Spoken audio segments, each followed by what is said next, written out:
Hello, and welcome to another exciting episode of Social Studies. This one is going to be mostly background information about the French Revolution and about President John Adams, the second president of the United States, the first vice president, the second president. All right, so this is the sheet we are on, note sheet number 2. I'm going to be honest here. I'm not going to check whether you have this filled in. For your own sake, it might be helpful to fill in, but we will be filling in this part in school as well, going over it because I do want to talk a little more about John Adams's presidency. Um, and Washington's farewell to some extent. We won't spend a lot of time in it at school, but we will spend a little bit of time on it. So if you don't get this filled in, that's okay. But you do have to answer the questions that go with it. So it might be helpful to fill it in. All right. So we're going to be talking a little bit about how foreign relations, just remember, foreign relations is dealing with other countries. And hang on one second. So foreign relations dealing with other countries and domestic issues, problems at home or inside the United States, and a lot of times these interact with one another. So in this case, John Adams's presidency, something that happens in another country over in France and Europe is going to affect us here at home, um, as we shall see. So this is just a little background information. Oh, come on, here we go. So foreign, my arrows aren't working here. All right, there we go. Now they're working. Okay. U.S. tried to stay neutral, just like we had under President Washington, but it becomes difficult due to a war between France and Britain, which is caused by the French Revolution, which hopefully you have watched a little video about and you know a little bit about. We're going to go over a little bit just so you can hear it from me as well. So here is France and here is Britain. You can see they're neighbors with one another over in Europe. And basically, there's going to be a revolution in France where the monarchy, the king and queen, get overthrown. It turns very violent. This monarchy, Great Britain, gets a little bit nervous, as does Spain, and they declare war against France to try to, because they don't want this revolution idea to spread. And we'll get to that. The United States is going to get pulled in. So these are some scenes of what France might have looked like back then based on John Adams.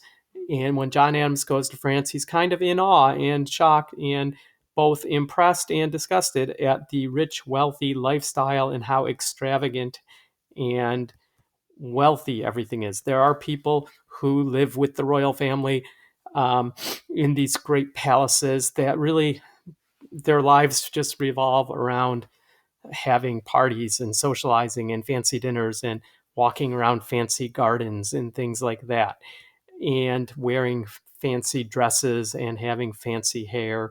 That was pretty much their lives.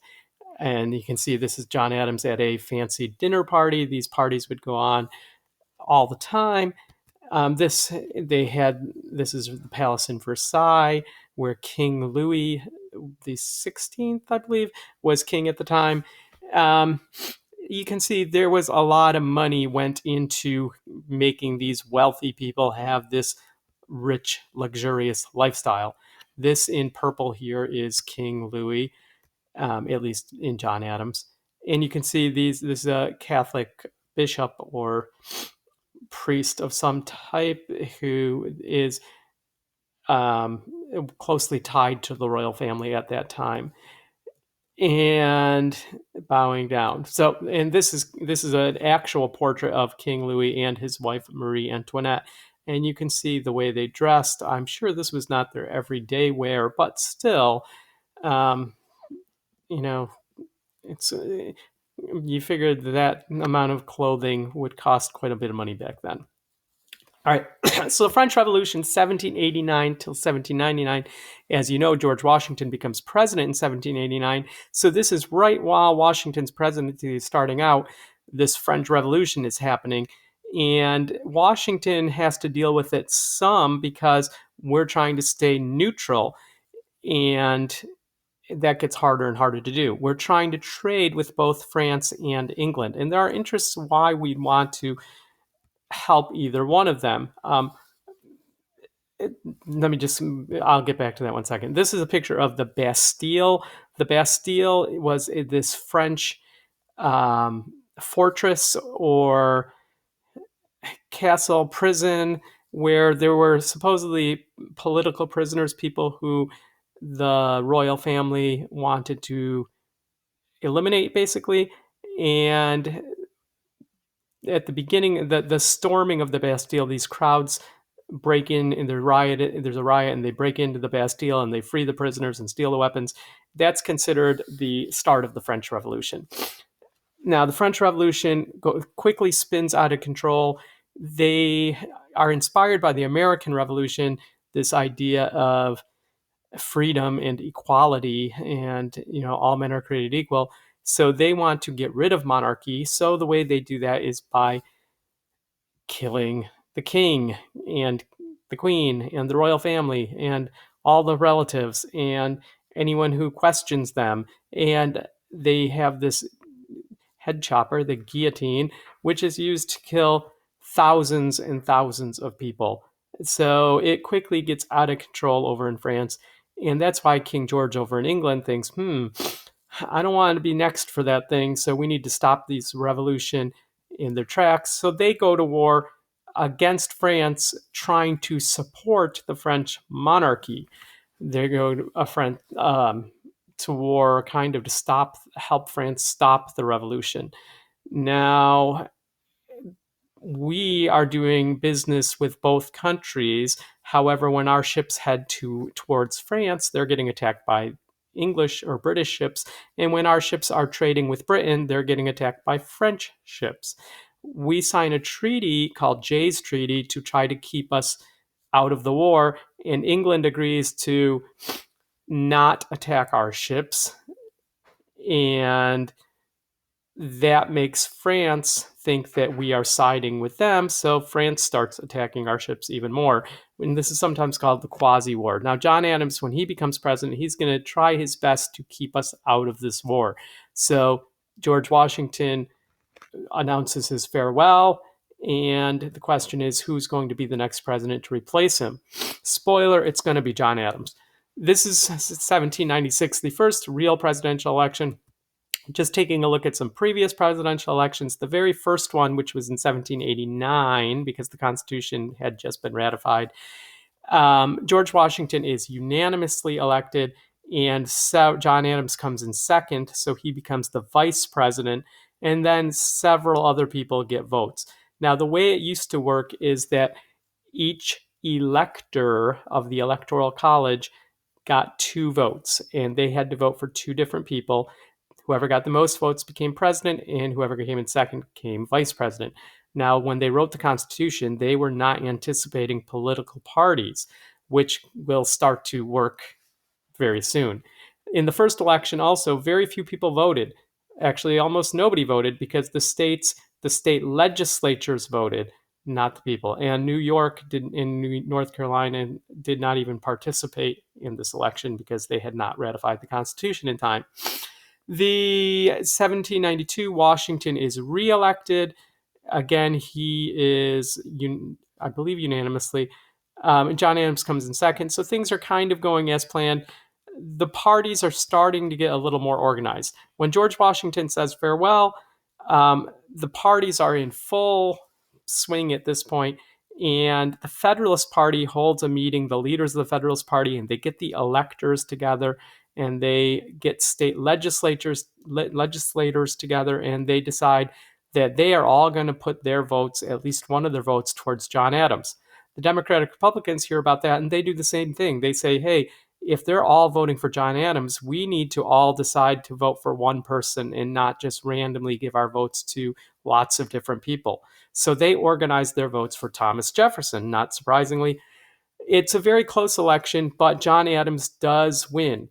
Now, the Federalists had gone a little further and organized their votes around 2 people. So Thomas Pinckney comes in third.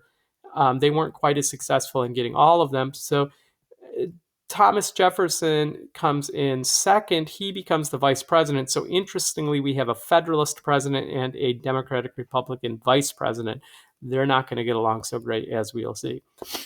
These are the election results from that first election.